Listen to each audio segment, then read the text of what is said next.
A citizen is accused of stealing, and the king gets furious at him and sentences him to death.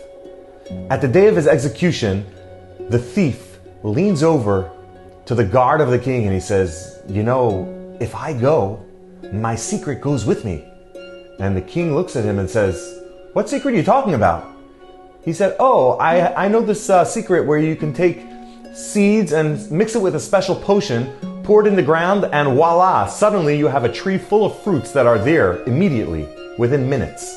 And the king said, "That actually is pretty interesting. Let's see if it's actually true. Go ahead, do it for us before." He takes the seeds, he mixes it with a special recipe, he gives it to the king's advisor and he says, "Go ahead, pour it into the ground. Oh, one more thing.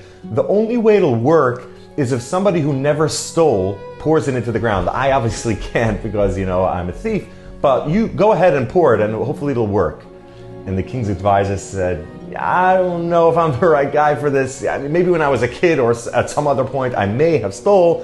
I don't think I should do it here. Maybe someone else can do it." He gives it to the king's treasurer, and the king's treasurer says, "I deal with the king's finances from time to time. It may be that I miscalculate. I don't know if I should be the one that should pour it." And goes from hand to hand until finally there's nobody besides the king. And the king starts stammering himself.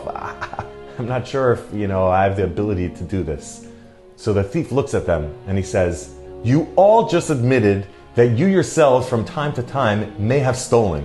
So why are you giving me such a harsh death sentence for what I did wrong if you are guilty of the same thing?" The Ben Ish Chai tells us this is what was going on in the times of the Mabul. It says in our Parsha, "Vatimale haaretz chamas," the world was full of chamas. The Gemara explains that is when someone forces someone to sell them something against their will.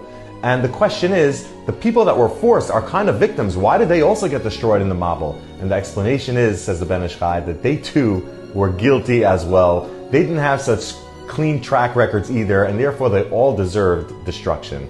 What a good reminder for us, before we accuse anybody else of something that we think they did wrong, look at your own track record. Is it squeaky clean? Probably not. Let's think about that before we sentence other people in our minds. Have a great Shabbos.